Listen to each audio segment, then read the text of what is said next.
নমস্কার। জয় মা তারা, জয় জয় তারা, জয় মা তারা, জয় জয় তারা, জয় মা তারা, জয় জয় তারা, জয় গুরু বামদেব, জয় গুরু বামদেব, জয় গুরু বামদেব। প্রথমে প্রণাম জানাই মা তারাকে, প্রণাম জানাই ঠাকুর শ্রী রামকৃষ্ণ পরমহংসদেবকে, প্রণাম জানাই মা রাজেশ্বরী মাকে, প্রণাম জানাই মা দক্ষিণা কালিকাকে, প্রণাম জানাই মা বগলামুখীকে। তা নমস্কার। আজকে একটা প্রোগ্রাম করছি। এই 22শে আগস্ট ভাদ্র মাসে কৌশিকী অমাবস্যা। পৌরাণিক মতে কিছু কথা, পৌরাণিক এই ভাদ্র মাসে আলোক অমাবস্যায় পৌরাণিক মতে কিছু কথা আপনাদের সামনে আমি তুলে ধরছি। দয়া করে আপনারা প্রোগ্রামটা দেখুন, 10 মিনিটের প্রোগ্রামটা দেখুন, দেখবেন খুব ভালো লাগবে। এই ভাদ্র মাসে কৌশিকীর মাহাত্ম্যটা কি, এই ভাদ্র মাসে কৌশিকী অমাবস্যার মাহাত্ম্যটা কি। আমরা অমাবস্যা তো পাই, 5-7টা 10টা তো প্রতি মাসেই অমাবস্যা প্রতি বছর পেয়ে থাকি, কিন্তু এই অমাবস্যাটার মাহাত্ম্য গুরুত্ব কেন বলছে দেখুন। এই অমাবস্যাটা বলছে ধনাত্মক এবং ঋণাত্মক, ধনাত্মক এবং ঋণাত্মক শক্তি প্রয়োগ করায়, ধনাত্মক এবং ঋণাত্মক শক্তি বল প্রয়োগ করে। এ অবস্থায় বলছে কি, মানস সরোবরের তীরে, মানস সরোবর তীরে মা কালী ওই দিন তপস্যা করেছিলেন। মানস সরোবর তীরে মা কালী এই দিন তপস্যা করেছিলেন। এই ভাদ্র মাসে কৌশিকী অমাবস্যায় এই দিন কিছু ক্রিয়া করলে তার দীর্ঘদিনের ইচ্ছে পূরণ হবে যদি ভাদ্র মাসে আলোক অমাবস্যা যোগে। দেখুন, অমাবস্যা মানে অন্ধকার। দেখুন পঞ্জিকাতে কি লেখা আছে, ভাদ্র মাসে আলোক অমাবস্যা কৌশিকী। তাহলে আলোকটা আসছে কেন? অমাবস্যা তো অন্ধকার, কিন্তু এই অমাবস্যায় বললাম বিশেষত 5টা 7টা 10টা অমাবস্যার চেয়ে সম্পূর্ণ ভিন্ন, আলাদা। এই অমাবস্যায় যদি সুন্দরভাবে ক্রিয়া করা যায়, বিশেষ করে তন্ত্রমতে, এটা হচ্ছে ত্রান্তিক, যারা তন্ত্রমতে সাধনা করেন, যারা তন্ত্রের কাজ করেন, শাস্ত্রমতে এবং তন্ত্রমতে, তাদের একটা বিশেষ মোক্ষম সময় হচ্ছে এই ভাদ্র মাসে কৌশিকী অমাবস্যা। এবং এই তন্ত্রমতে যদি কিছু কাজ করা যায়, মার্কেন্ডীয় মতে এবং শাস্ত্র মতে দেবীর কৌশিকী এই দিন আবির্ভাব হয়েছিলেন। মার্কেন্ড এবং শাস্ত্র মতে বলছে এই দিন ভাদ্র মাসে আলোক অমাবস্যা যোগে মা দেবী কৌশিকীর আবির্ভাব হয়েছিলেন। এই জন্যই বলছে কৌশিকী অমাবস্যা। এ অবস্থায় ভাদ্র মাসে তিথি নক্ষত্র গণ অনুযায়ী রাশি প্রত্যেকের থাকবে, লগ্ন প্রত্যেকের থাকবে, নাম প্রত্যেকের থাকবে, গোত্র প্রত্যেকের থাকবে। এই নাম, গোত্র, রাশি, লগ্ন অনুযায়ী যে গ্রহের যে দোষ, যেটা গ্রহ দোষ বলে থাকি, দীর্ঘদিনের গ্রহের জন্য কোনো কাজ করতে পারছেন না, গ্রহের কুফলে, গ্রহের অশুভ দৃষ্টির জন্য আপনার হাত থেকে সব বেরিয়ে যাচ্ছে, এই ভাদ্র মাসে কৌশিকী অমাবস্যায় যদি কাজ করতে পারেন, আপনার দীর্ঘদিনের স্বপ্ন ইচ্ছে পূরণ হবেই। আমি উত্তম শাস্ত্রী বলছি, এত বছর করে আসছি। এবং এই অমাবস্যাটা বলছে বিশেষ জাগ্রত অমাবস্যা, বিশেষ একটা জাগ্রত অমাবস্যা। এই অমাবস্যাটা আগামী 22শে আগস্ট ভাদ্র মাসে আলোক উজ্জ্বল আলোক অমাবস্যা যোগ বলছে। এই অমাবস্যা বলছে শত্রু নাশের অমাবস্যা বলছে, বগলামুখী দেবীর অমাবস্যা বলছে, শত্রু নাশ। আচ্ছা বলুন তো, কার শত্রু নেই?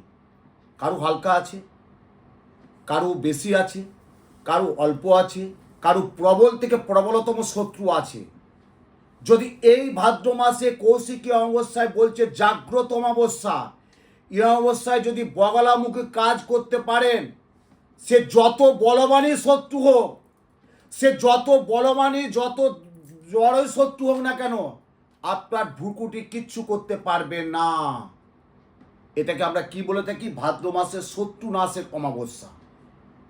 আপনি ধরুন অনেক দিন, অনেক বছর, দীর্ঘমেয়াদী ব্যবসা, অর্থ, শারীরিক, মানসিক, কর্মকেন্দ্রিক, দাম্পত্য, কলহ, সাংসারিক, বাস্তু, মামলা, মকদ্দমা, আইনি, নানান দিকে নানান আপনি যন্ত্রণায় ভুগছেন, যদি এই অমাবস্যায় আপনি কাজে লাগাতে পারেন, এই ভাদ্র মাসে আলোক অমাবস্যা ডেটটা পড়েছে কবে? 22শে আগস্ট শুক্রবার।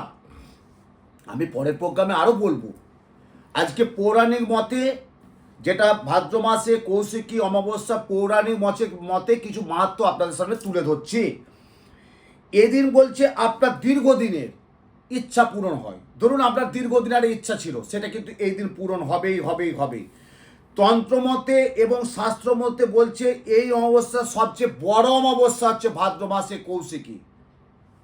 তন্ত্রমতে শাস্ত্রমতে বলছে এই অমাবস্যা খুব জাগ্রত অমাবস্যা, খুবই জাগ্রত, খুবই জাগ্রত অমাবস্যা বলা থাকে হয় শাস্ত্রমতে, মার্কেন্ড মতে, পৌরাণিক মতে বলছে। এবং এই অবস্থায় বলছে ধনাত্মক এবং ঋণাত্মক ভালো একটা মোক্ষম ক্রিয়া করা হয়। এ অবস্থায় আরেকটা আছে, যেটা এ অবস্থায় সাধক প্রবর বামদেব তারাপীঠ মহাশ্মশানের শেষ শিমুলতলায় বসে সাধনারত থেকে তপস্যা করে মা তারার আবির্ভাব পেয়েছিলেন। এই ভাদ্র মাসে কৌশিকী অমাবস্যায় সাধক প্রবর বামদেব শেষ শিমুলতলায় বসে ধ্যান অবস্থায় বসে মা তারার আবির্ভাব পেয়েছিলেন। এই জন্য বলছে ভাদ্র মাসে আলোক অমাবস্যা।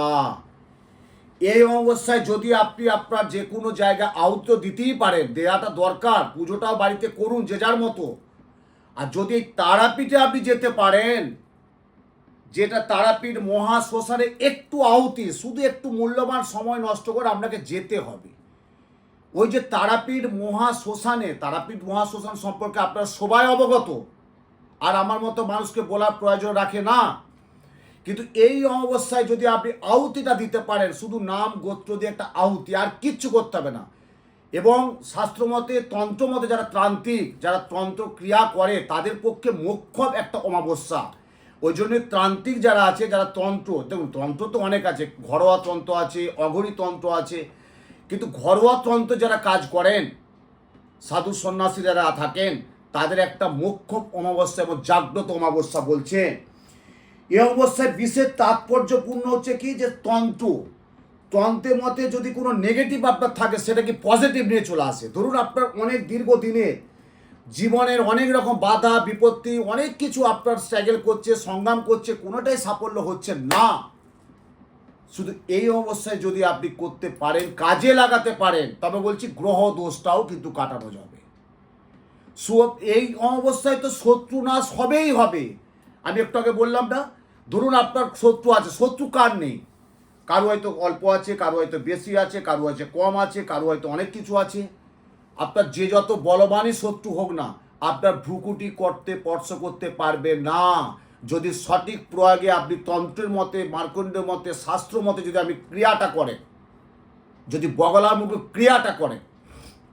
তার জন্য আমার প্রোগ্রামটা কেন আগের থেকে করা, দেখুন আপনারা 2024-এ যান, যদি পত্রপত্রিকা থাকে দেখবেন, বা গুগলে যাবেন, দেখবেন 2024 সালে অমাবস্যায় কত স্পেশাল ট্রেন, গাড়ি টাড়ি অনেক সব সুবিধা করে দিয়েছে। এই 2025-এও তাই স্পেশাল ট্রেন দেবে, গাড়ি যাতায়াতের ব্যবস্থা থাকবে। যারা নিকটবর্তী ভালো কোনো হোটেল যদি কারো পরিচয় থাকে, আগাম বুকিংটা করে নেবেন কিন্তু। কেন এই সময় ভাদ্র মাসে কৌশিকীতে তারাপীঠের ওখানে যত আমাদের রেজিস্টার হোটেল আছে না, ওরা একটা প্যাকেজ করে নেয়। আপনি একদিনেও যা খরচা, দুদিনেও যা খরচা, 3 দিনেও তাই খরচা। রুম ভাড়া আপনাকে 2 দিন, 2.5 দিন, 3 দিন নিতেই হবে। তার জন্য আপনাদের জন্য বলা, আপনারা কিন্তু আগের থেকে হোটেলটা বুকিং করে নেবেন, যাওয়ার বন্দোবস্তটা ঠিকঠাক, টিকিটটা কাটিয়ে রাখবেন। প্রচুর লক্ষাধিক মানুষের ঢল থাকে এই ভাদ্র মাসে কৌশিকীতে। তা আমার সৌভাগ্য হয়, এত বছর আমি যাই, বামদেবের সমাধিস্থলের পাশেই আমি যজ্ঞ করি। তো এই বছর আমার সেই সময় হয়েছে, আমি যাব। 22শে আগস্ট আমি তারাপীঠ মহাশ্মশানের যজ্ঞ আমি রাত্রে করব। আর আমি থাকি, আপনারা জানেন, ভারতীয় স্টেট ব্যাংকের সামনে আদর্শ লজ।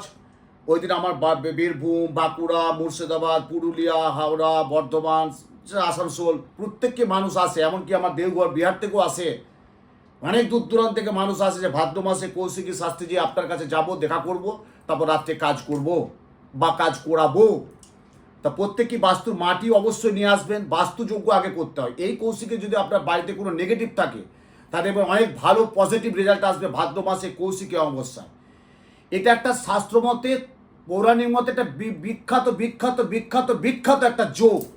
সেটা আপনাকে ঠিক টাইমে ভালোভাবে কাজে লাগাতে হবে। শুধু শত্রু না, শত্রু আছে, অর্থ আছে, ব্যবসা আছে, শারীরিক আছে, বিদ্যা আছে, বুদ্ধি আছে, পড়াশোনা, সুচাকুরি, কর্মকেন্দ্রিক, বাস্তুদোষ, আইনি ঝামেলা, গুপ্ত শত্রুতা, এবং এই অবস্থায় বলছে সর্ব অশুভ গ্রহের প্রতিকারের শ্রেষ্ঠ সময়।